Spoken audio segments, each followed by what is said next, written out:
บอกคิดถึงเธอทุกนาที จากใจดวงนี้ที่ยังห่วงใยถึงกัน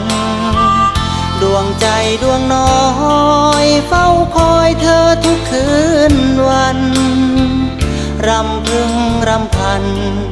รอวันที่ได้พบเจออยากบอกว่ารักเธอทุกลมหายใจจะอยู่แห่งไหนก็ยังรักเธอเสมอวันเธอลาไกลดูในสายตาของเธอลึกซึ้งเสมอในวันที่เราจากกันในคืนเหน็บหนาวฉันเฝ้าเมื่อมองแสงจันทร์ในใจเธอนั้นมีฉันคนนี้หรือเปล่าในยามเธอเหงาหัวใจคิดถึงใครเล่าใช่ฉันหรือเปล่า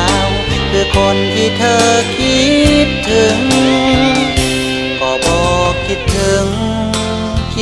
ทุกลมหายใจจะนานแค่ไหนหัวใจก็ยังคำหนึ่งจะไกลสุดตาสุดฟ้าก็ไม่พลันพลึงเพราะความคิดถึงสั่งใจให้ไปหาเธอ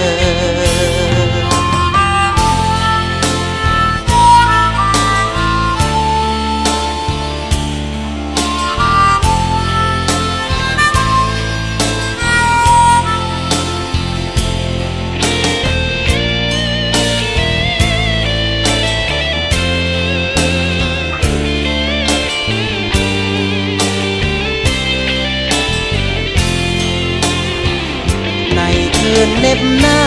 วฉันเฝ้าเมื่อมองแสงจันทร์ในใจเธอนั้นมีฉันคนนี้หรือเปล่าในยามเธอเหงาหัวใจคิดถึงใครเล่าใช่ฉันหรือเปล่าคือคนที่เธอคิดถึงก็บอกคิดถึงทุกลมหายใจจะนานแค่ไหนหัวใจก็ยังคำหนึ่งจะไกลสุดตา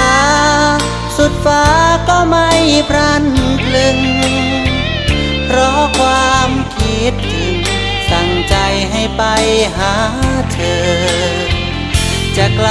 สุดตาสุดฟ้าก็ไม่พลันพลึง